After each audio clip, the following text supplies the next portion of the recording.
Bonjour, je m'appelle Marie-Lucie, j'ai 49 ans, je suis soudeur depuis 3 ans. Bonjour, je m'appelle Simon. Je suis polisseur de métaux depuis environ 7 ans. Cette journée-là, on était rendu à la troisième section du bassin, donc ça allait très très bien, on avait pratiquement fini notre travail. Et là, on a voulu retourner le bassin pour pouvoir souder l'autre côté. Et malheureusement, au moment où on a retourné le bassin, il a basculé vers la droite et moi, au lieu de lâcher le bassin, ben, je l'ai pas lâché parce que par réflexe et je suis partie avec. Là, c'est sûr que le bas de mon dos, ça a fait. Puis c'est surtout mon genou sur le coup qui a cogné dans le bas de la table. Puis la fin de semaine, là, ça a été un cauchemar. Je pouvais plus me lever, j'avais le genou qui était enflé, je pouvais plus me plier, je pouvais plus bouger. Le résultat de l'IRM, c'est que ben, j'ai une déchirure radiaire, puis j'ai 3 hernies discales. Comment c'est Puis arrivé? C'est un jeudi. J'ai fait une grande pièce. Je devais faire l'intérieur à bout de bras dans des positions vraiment pas confortables.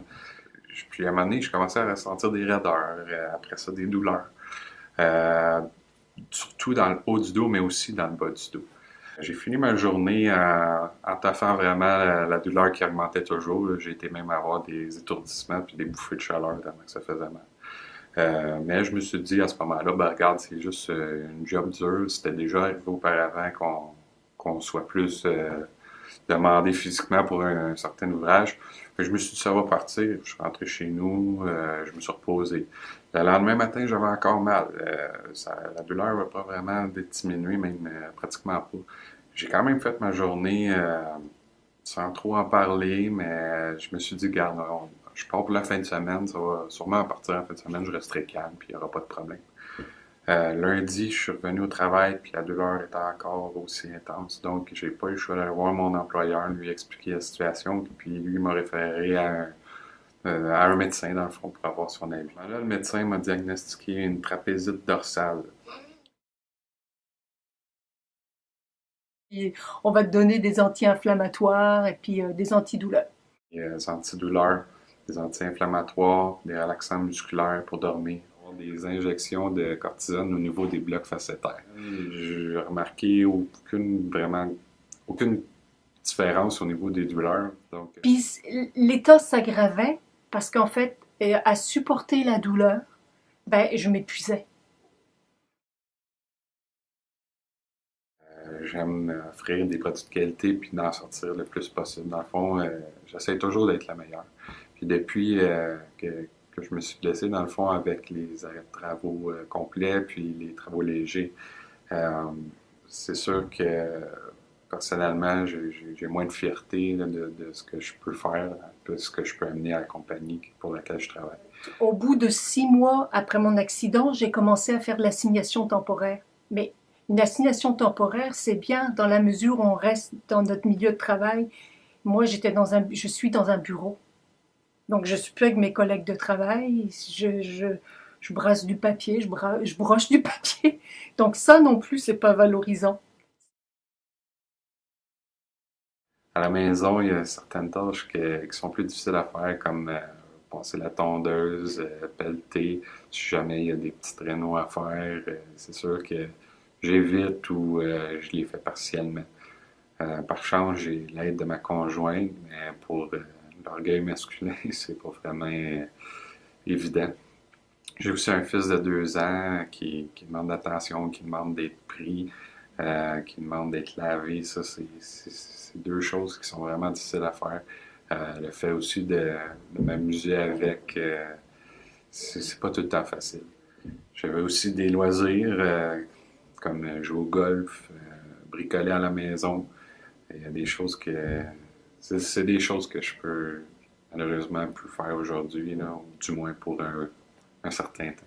C'est sûr qu'au niveau à la maison, euh, je pouvais pas rester plus de 10 minutes debout. Donc, impossible d'aller à l'épicerie, impossible de me pencher pour faire le lavage ou le séchage. Moi, mon conjoint, on a fait chambre à part parce que autrement, pour lui, Il aurait jamais dormi. Je me couchais, je bougeais, je me levais toute la nuit. Plus aucun projet de voyage, plus de projet de fin de semaine. La vie s'arrête. C'est simple, la vie s'arrête autour de notre mal puis autour de notre douleur.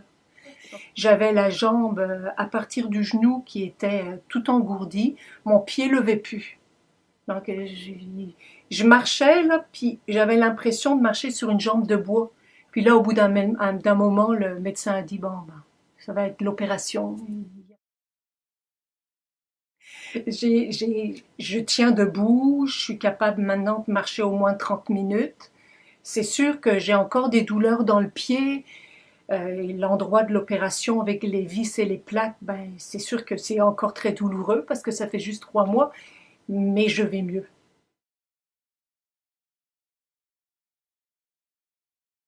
Là, ça fait environ 2, 3 semaines que je fais de l'ergothérapie avec la physio. Euh, puis j'ai plus mal depuis ce temps-là. On dirait que c'est pas, peut-être pas la solution, mais c'est plus le temps qui va me dire, là.